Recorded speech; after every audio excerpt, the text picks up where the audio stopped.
Hi, fellow classmates, instructors, and friends. This is Ginny, your humble TCM student who knows absolutely nothing about this field, but wanted to start this audio journal to record everything TCM. If you would like to join my study group as well, please come learn with me. And let's get healthier by healing our bodies from the inside out holistically together. Hey Kuko fam, thank you so much for tuning back with me for another study session. Today we're finally going to learn more about our organs. In the TCM perspective, there are different types of organs that are very crucial and very important for us to understand the connection and just its functionality on how it would affect you. Today, we're going to get our feet wet a little bit in terms of getting an intro understanding of each one of them. So I don't know if you remember, but from previous episodes, we did talk about the yin-yang theory and how yin is cold, and it's usually for nourishing, and yang represents hot, and it's usually got to do with motion or action. Well, surprise, surprise. Each one of these organs that we're going to talk about today do represent yin or yang. And we have our friendly mentor back with us, Desiree, and she's going to explain more about their connections and what these organs are. So I would love to welcome back Desiree. Woo! So my very first question is that from the yin-yang theory, we kind of learned that, I'm just going to give an example here. For yin, it can be the physical substance, which is blood, for example. And the yang, sometimes they call it yang, but they also call it qi, and that is the movement, right? So you need qi to move the blood to circulate all around your body. So is yang and qi the same thing? Because I feel like they get used interchangeably, and sometimes I get confused because I'm like, well, action. If you're talking about action within a body, that's kind of qi, because qi does represent action. So is there a difference?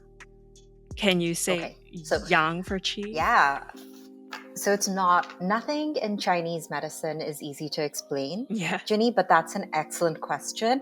And let me just start off by thanking you, because I'm sorry, I didn't do that. I feel bad. Thank you for inviting me back to chat with you. I'm so honored.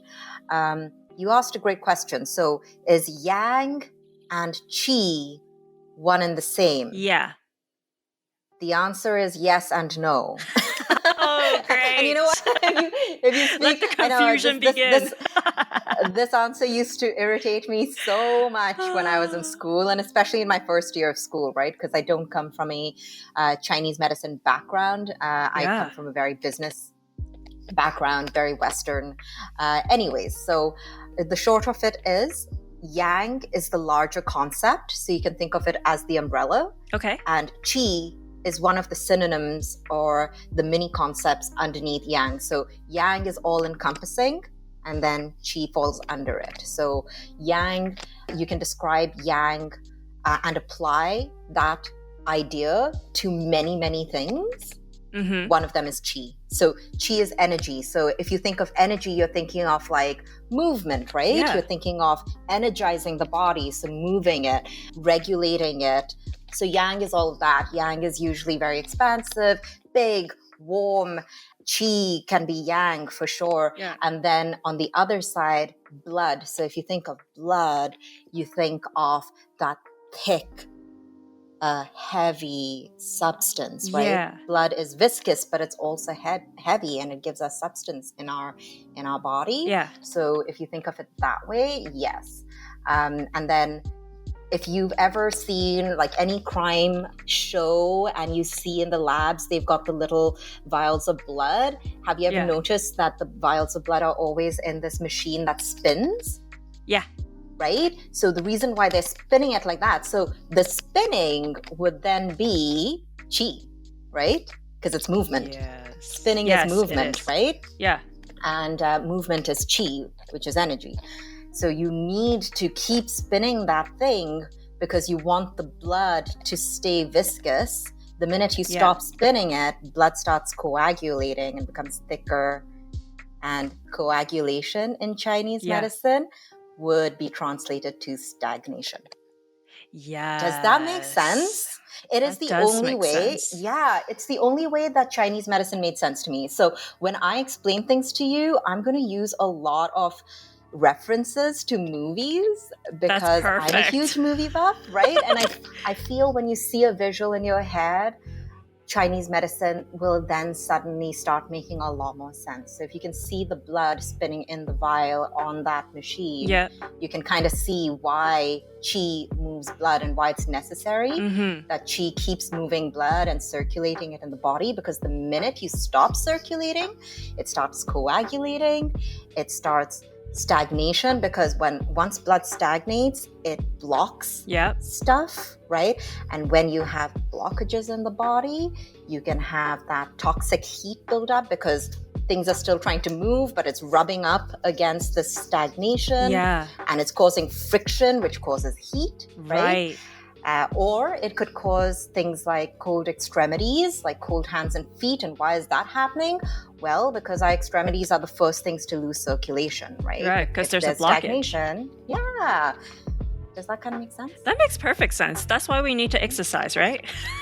That's why, very, very, very good. That's why we need to exercise. To keep the blood moving so there's no blockages, so you got it. You won't have cold hands and feet, there's no blockage. Yeah, it makes perfect sense.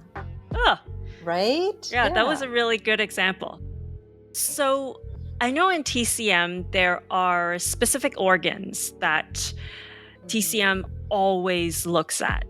Can you list them for us and let us know what the difference is between the TCM perspective versus the Western perspective of these organs? Because even though they're called the same things, some of them are slightly different from what I recall when I was doing my research. Totally. It's so confusing because there are so many similarities and yet so many differences. Okay, so right off the bat, let's make something clear, right? As practitioners, as Chinese medicine practitioners, when we create our diagnosis, we follow a theory called Zang Fu theory and Zang Fu organ diagnosis. So what we're looking at, we approach the human body in a very holistic fashion. So even if you come to me with a particular issue, such as, let's say, cold hands and feet, I would not only consider what is going on in your extremities, but I would actually look at your entire body and all of its organ systems. So it's very looking at the big picture, looking at the whole versus just the particular sign or symptom, right? This right here is a very big distinction between Western medicine, which usually targets signs and symptoms, whereas Eastern medicine goes for the root cause and looks at the big picture, right? Having said that, you're totally right. Many of the organs that we look at and base our diagnosis in, the names of those organs are exactly the same as the ones that you would find in a Western medical textbook. Yeah. Right? Now, this is no coincidence. We have to understand that these two sciences developed completely separately from each other. There was no overlap, right? So these are two theories that happened throughout history, two different parts of the world, many times not influenced by the other. However, when we started bringing over Chinese medicine to the Western culture, there needed to be some translation, right? Because people such as myself and yourself, we may be of Asian descent, but we don't know the language. So you can imagine all the other people that we're trying to reach in the Western hemisphere, in the Western world. No one understands Chinese, so they had to translate it. And what they were trying to do is they were trying to make parallels between the Western way of thinking and the Eastern way of thinking. So many of these organs got named, of course, right? Because pretty much underneath the skin, everyone is the same. So someone from China has the exact same organs as anyone else in the Western hemisphere or Western part of the world. So that was easy. You could see the organs and you could name them very easily. So a kidney is a kidney, liver is a liver, heart is a heart. However, for the ease of explanation, what I will always try and do is I'll tell you that this is the TCM, or the traditional Chinese medicine organ. So TCM liver, TCM heart, right? And that will kind of help you. Wonderfully, it's quite amazing that even though they were developed so separately with no overlap, many of the functions of a TCM organ do overlap with Western medicine, which gets students super excited, because when we first study Chinese medicine, it seems so alien to us. It's like studying a foreign language, that when we can grasp something that is similar, we get really excited and we're like, oh yeah, heart, it's in charge of circulation. I know that. I studied that in high school, right? Yeah. And then they'll throw you a curveball, which is something like, oh my gosh, the heart is not only in charge of circulation, but it is also in charge of sweat. Now, how does that work, right? In my head, at least when I heard that for the first time, I was like, what? And then they told me something like, oh, the heart manifests on the tip of the tongue. And again, in my head, I was like, what? Yeah. So this is where it gets confusing, because half the time you're excited, you found a similarity, and then they snatch it away from you because they have all of these special functions. So for that reason, whenever you go to any Chinese practitioner, they will always say you have to suspend your understanding of Western medicine. Rejoice when you find a similarity, but keep your mind open to the special functions that Chinese medicine associates with these particular organs. Okay. Mm-hmm. Also, when we talk about Zang Fu theory diagnosis, we are talking about how the body functions. How does it sustain life? How does it produce those vital things that keeps us alive? In Chinese medicine, there are 4 of them.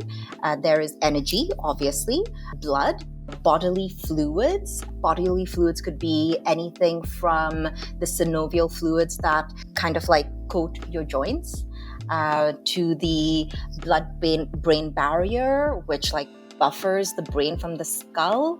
It could be saliva. This is a bodily fluid. It could be sweat. It could be pee, right? So how do we produce these? There's a particular thing in Chinese medicine which is unique to it. We call it essence, right? And essence is this like, it's very like ambiguous in its description, but without essence, you would not exist. So when I was studying Chinese medicine, the closest thing that I could connect it to from what I already knew would be something like the DNA. So where is your DNA? How do we produce this DNA to give life, right? Your core basis of human beings. Right. Yeah. Does that kind of make sense? Yeah, it does. We kind of touched on essence with another practitioner. So we do have a basic understanding of what essence is, but she didn't put it in the same context as you, where you kind of compared it like to DNA, which in that sense, it also makes sense, because she was saying how there's inherited essence and then there's acquired essence. So both their essence, but one comes from your parents and the other is just coming from, everything that you consume, the nutritions that you get, and that would be the acquired essence.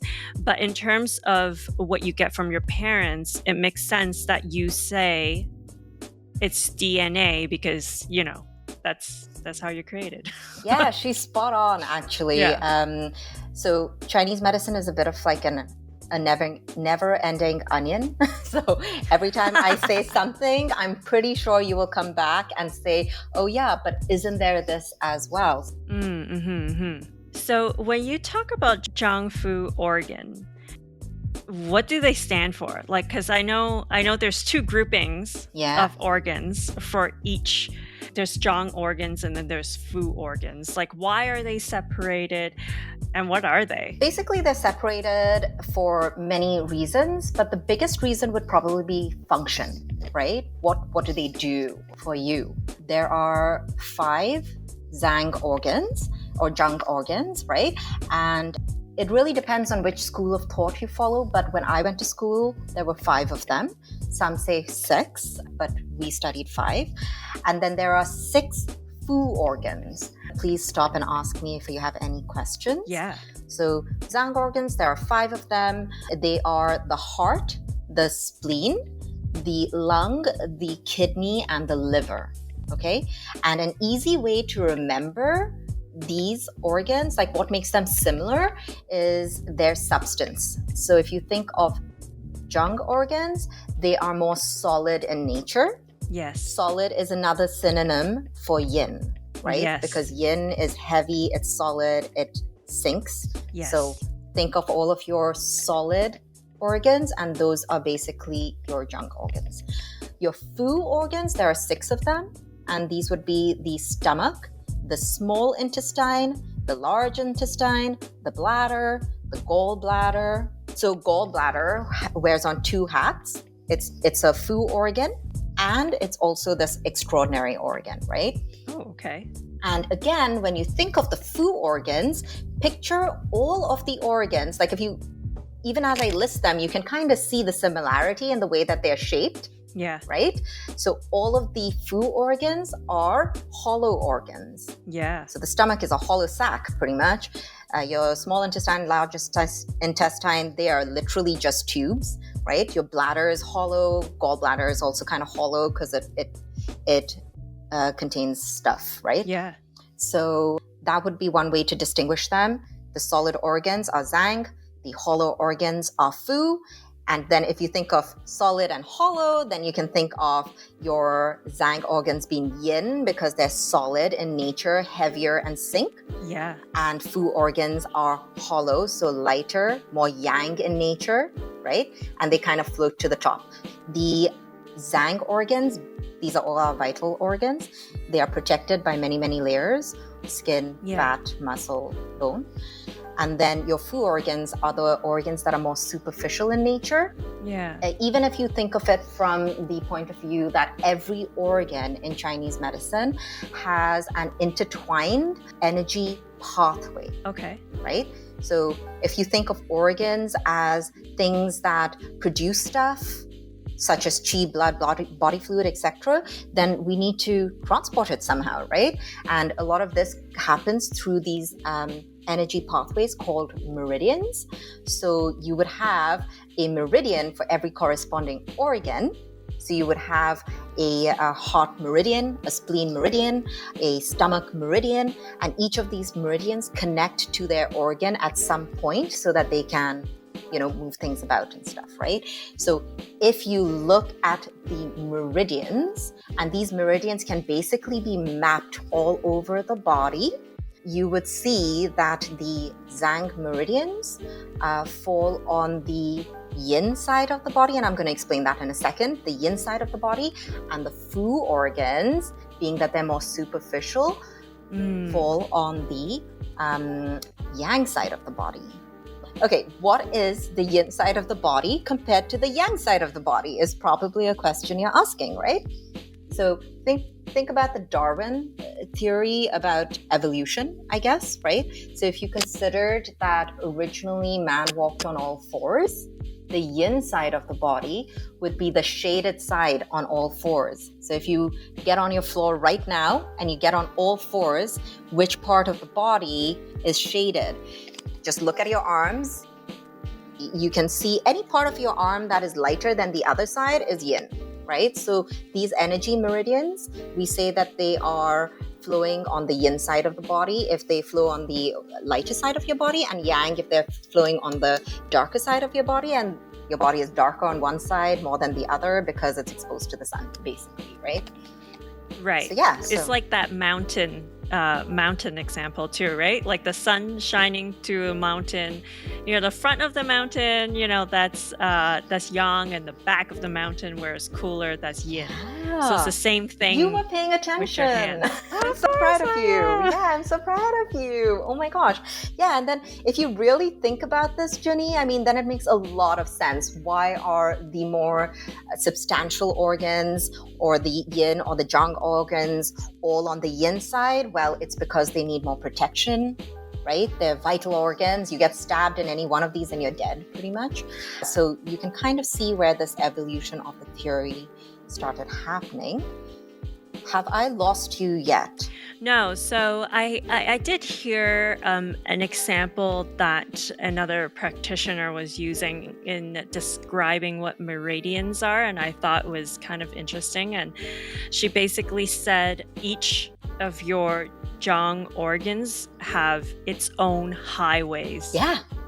I love it. And those highways, those highways all lead up to one specific Zhang organ, and they run all throughout your body. Yeah. Same with the Fu organs. So the Fu organs also have their specific highways, and they also kind of like connect to their particular organ at some point.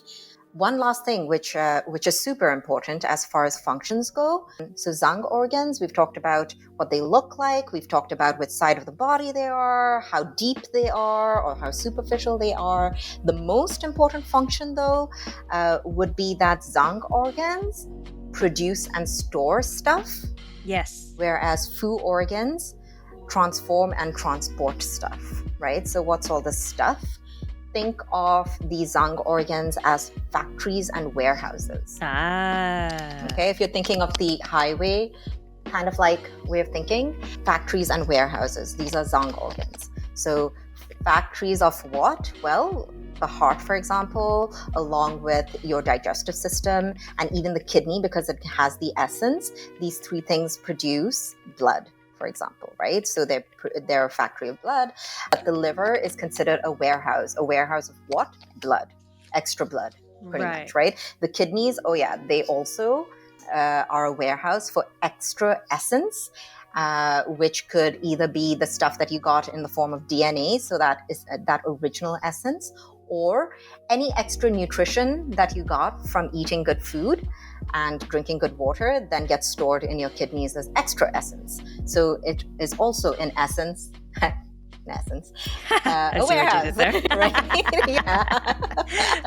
True. I know, I'm such a nerd. I'm sorry. Love it. And then on the other hand, if you think of all of our tubular Fu organs, they literally transform and transport. So they are moving. So you can think of these as like subway systems and garbage disposals. Yes. Right? So what does the small intestine, large intestine, and bladder do? They excrete. So they garbage disposal all the stuff out of us, right? Yeah. So our poop and our pee. And what does the gallbladder do? Well, it kind of stores. This is where it kind of like becomes really unique because it's storing bile. So yes, it does. It could be a Zang, right? Yeah. But it's considered a Fu because it is hollow. So this is where it becomes an extraordinary organ, and I'll explain that in a second as well. Got it. So this is it. These are the distinguishing points between Zang and Fu organs.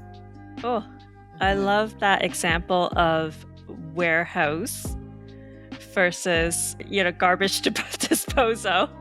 I think that one makes that makes a lot of sense. I like this real life example. It paints a picture in my mind a lot better, like in terms of what each one does. So I know that every Zhang organ links up to a specific Fu organ. Now, these matches seemed kind of odd to me because I'm like, okay, for example, the Zhang organ, let's recap. We have the heart, the lung, the spleen, the liver, and the kidney. And the Fu organs, we have small intestine, large intestine, stomach, gallbladder, and the urinary bladder. Now, oddly enough, you wouldn't think the heart would be linked to the small intestine, Yeah. but it does, which It does. I don't understand why.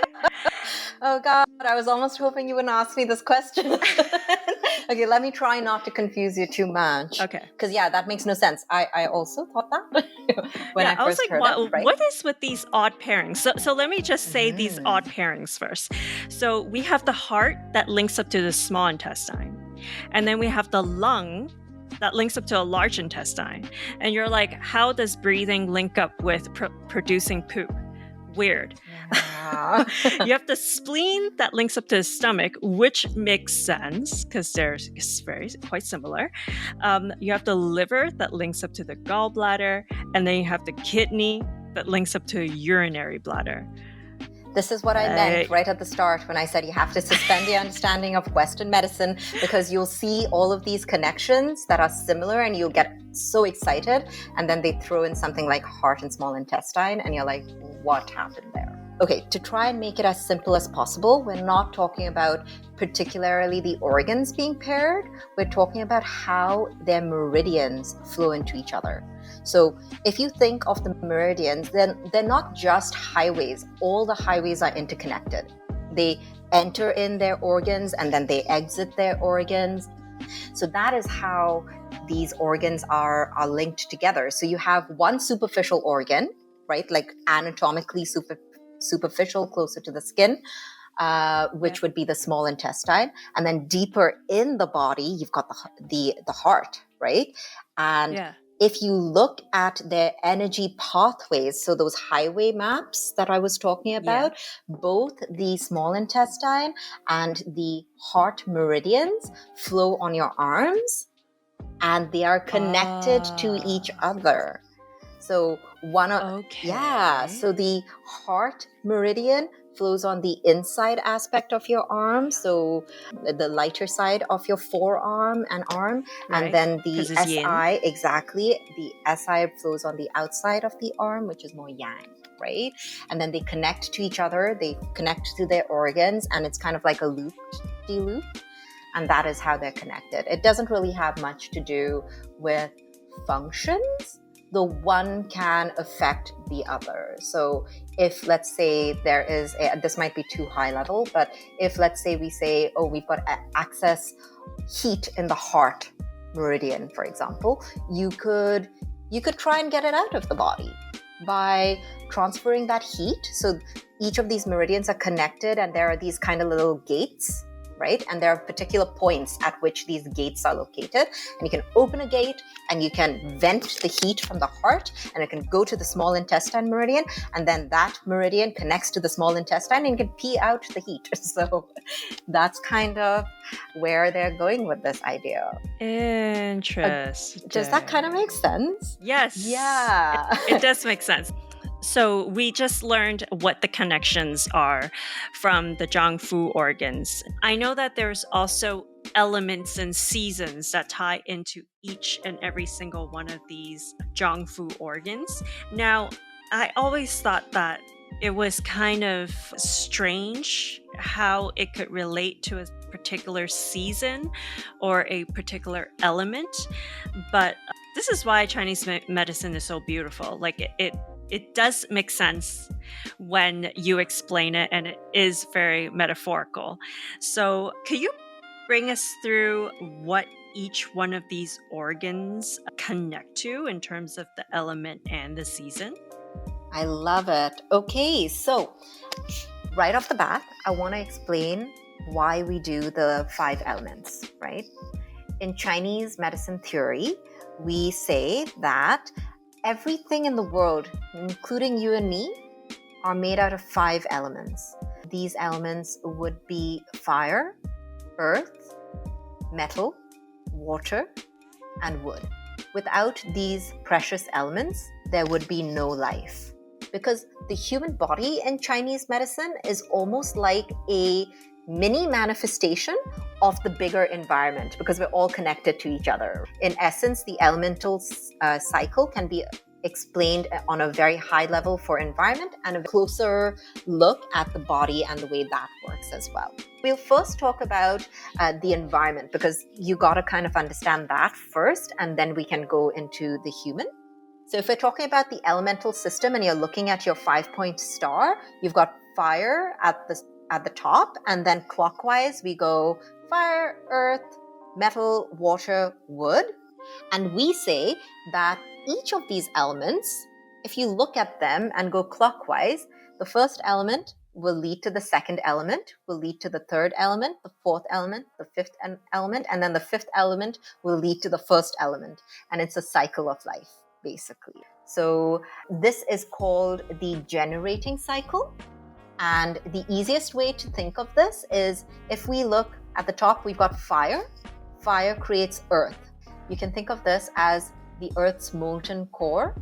And when it comes out through a volcano, it creates an island, which is the Earth.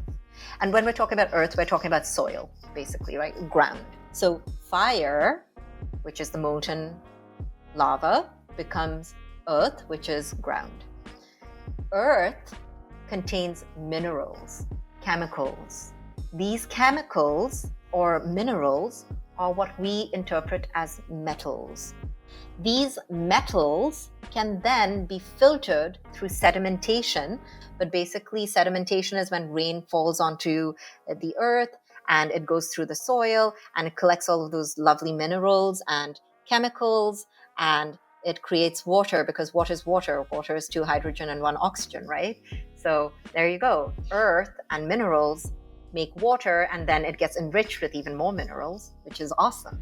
Then water feed into the growth of plants. Plants is more like wood, right? Trees. And then the wood burns to make fire.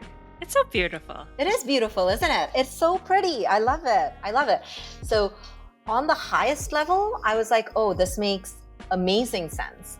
Now we can take this big map and we can throw it onto the human body. First off, we're going to assign each element to an organ. On the top, right beside fire, you can put down heart. Then beside earth, you can put down spleen. Then beside metal, you put down lung. Kidney will be water. And then wood would be liver. And then you can put a slash and you can put down all the Fu organs that are partnered with them. So it's heart and small intestine, spleen and stomach, lung and large intestine, kidney and bladder, and liver and gallbladder. Now we know that the element of the heart is fire, the element of the stomach is earth, the element of the lung is metal, and so on. These elements can then be associated to other things. So for example, you can pretty much throw anything onto the original 5-element theory. So if we're talking about organs, those were the organs. You can talk about seasons. So for the season of the fire, you can think of it, right? It's hot. When is it hot? It's summer. Summer is the season of the fire.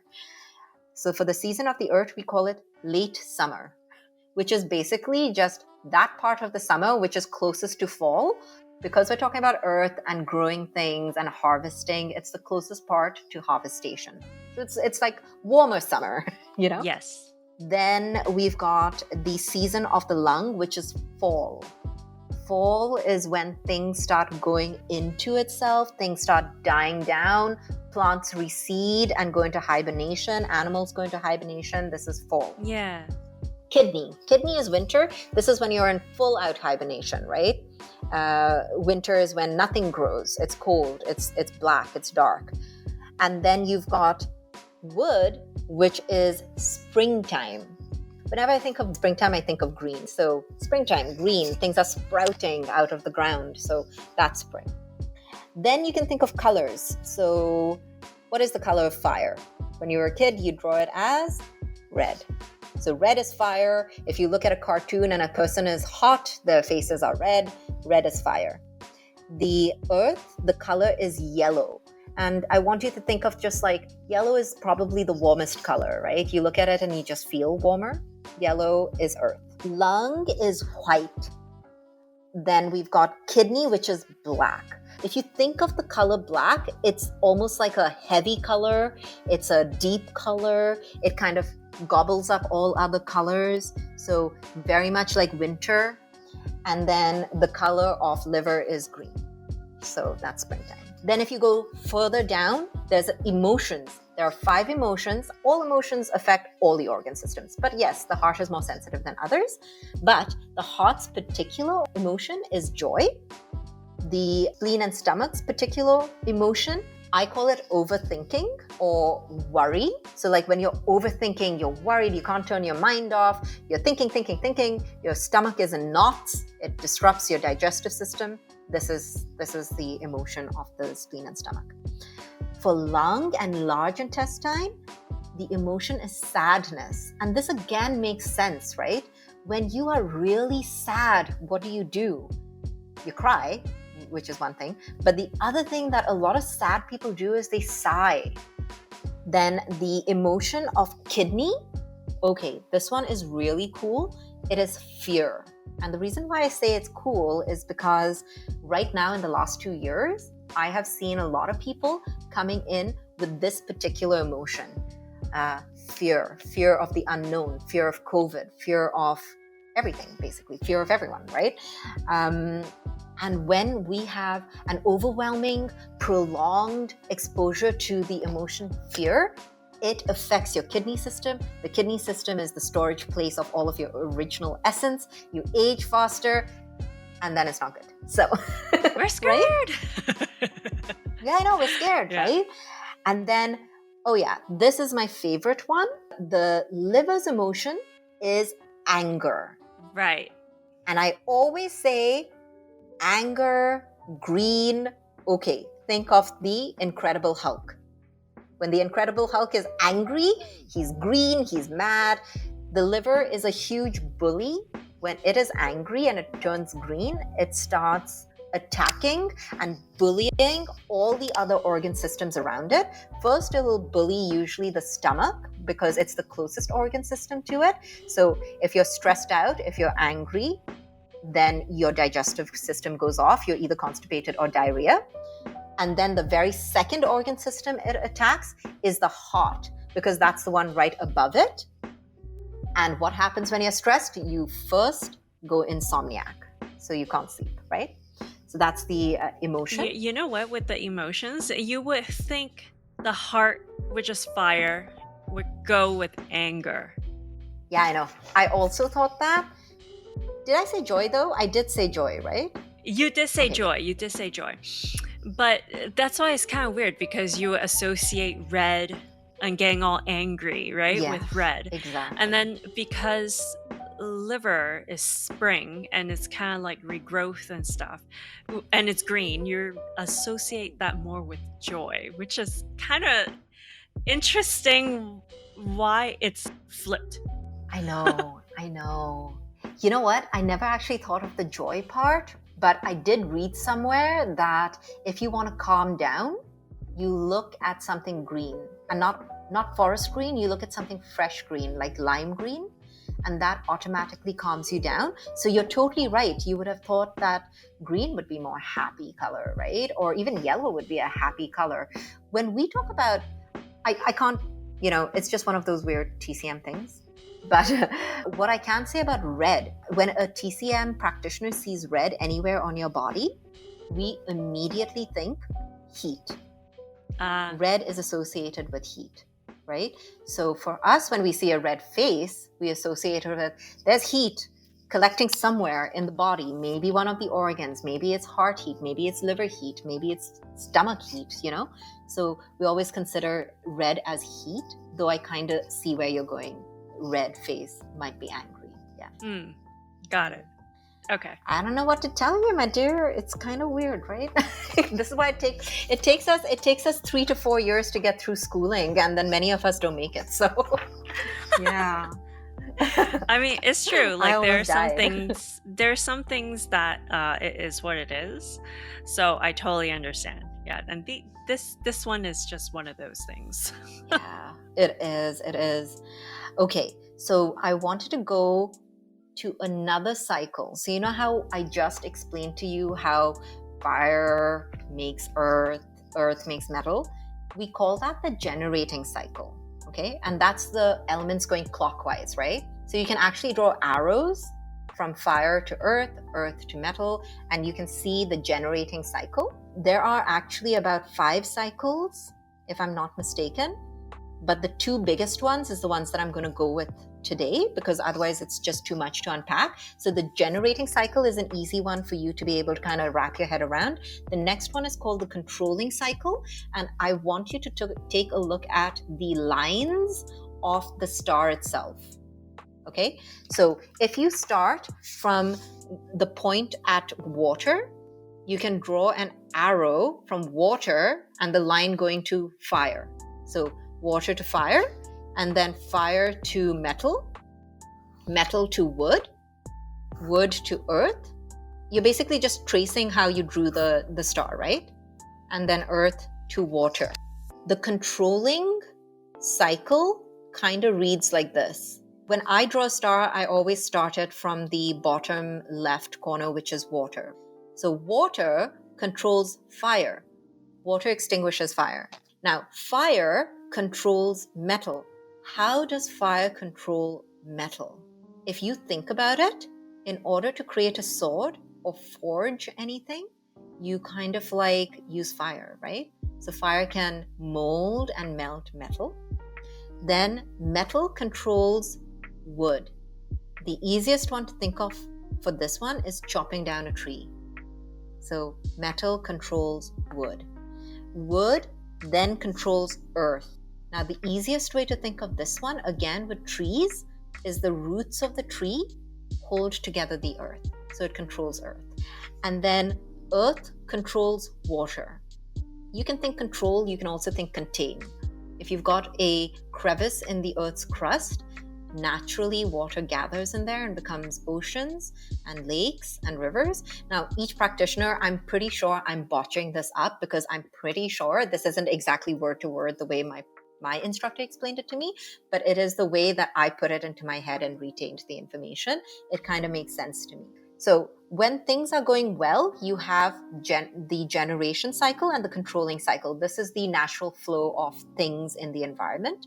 When the environment is not behaving correctly, you will have the insulting cycle, which is pretty much our star going in reverse. So the arrows, instead of going one way, go the opposite way. So earth will then insult wood. You can also have the overacting cycle. So the overacting cycle is, let's say, when things are going good, wood controls earth, because wood, the trees hold earth. However, if the wood becomes too strong, it'll start overacting on earth, as in it's not controlling it anymore. Now it's really pushing it. This is where we were talking about the liver getting mad, becoming a bully, and attacking the stomach and causing either constipation or diarrhea.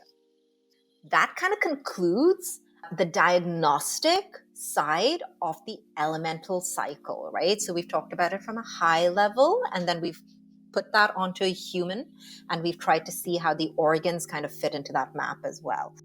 Yeah. Oh, well, thank you so much for unpacking all of that for us. I know it was a lot for you to unpack. This is exactly what I wanted. Why it's so complex, really, to truly understand traditional Chinese medicine, because as you said, you were going through all of those sequences in terms of like the controlling sequence, like the nature of things, and then it could go backwards and forward, and mixture of things. So that's why there's no one way to really like diagnose you. I really like how in the TCM perspective, it's not just looking at one symptom and just correcting that one symptom, because that one symptom stems from a root cause. And that root cause that you think it might be the root cause might be affected by another specific organ. Yeah. okay, it means that we need to fix these two, perhaps, to balance these two in order for that symptom not to come up again, which is so important. Whereas I'm not trying to bosh on Western medicine. Yeah. Whereas it kind of feels like Western medicine is putting a band-aid over your symptom Yeah, and just correcting that exactly. surface level, say eczema, for example, but you're not really digging into that root cause of why you're getting eczema. You're just putting steroid cream on it. But truly, you should really be targeting the organs that is manifesting that eczema. Now, it might be obviously multiple things, and that's why it also takes a very long time to correct, because it takes just as much time for you to fuck up your body and to correct it again, right? Say it takes like years for you to manifest this symptom. It takes years for you to correct it It does. also. So that's why I feel like a lot of people don't believe in traditional Chinese medicine, because it's not quick like Western medicine. Whereas for traditional Chinese medicine takes a while, and they're like, oh my God, I'm not seeing the results. I'm not feeling the results. But that's because you don't have patience for it. And you need patience to fix the root cause. It doesn't fix itself that quickly. And especially when you're trying to do it the holistic way and the natural way, you need even more patience for yourself and to be kind to yourself, to truly get to a place someday where you wouldn't have those surface symptoms again. So that's why I love everything you've taught us today and all of that information you provided us, because now we have a basic understanding and then we could slowly correct it. I love it. Thank you. It was such an honor, Ginny. I think you summed it up so beautifully, right? It is the biggest difference between traditional Chinese medicine and Western medicine. When you talk about, going deeper and looking past the surface level, there is actually a term we use. It's called Ben Biao, which means root and branch cause. So the branch is the sign and symptom, and the root is the underlying symptom that we try and dig down to see what's going on. And you're totally right. It takes years to get to the point where a patient comes in to seek out my help and assistance, or our help, all of us. And then it takes just as long to undo all of that. And keep in mind, it's not like we're in a controlled environment. You come in for stress, I fix you, I send you back. The next day you go back to that difficult job. Your family life is still going on. There are stresses all over the place. And we're just trying to inch our way towards better health. So it's always good to be a little patient. And but Chinese medicine really works. And there is a method to the madness. Even though we don't understand it all, there is definitely a method to it, right? So well, thank you so much. Thank you so much for having me. Thank you. Oh my gosh, Ginny, so this is much. Such a pleasure. Well, I just wanted to end off by saying, obviously, we love you. And thank you. I love thank you too, so much for everything you. you've done.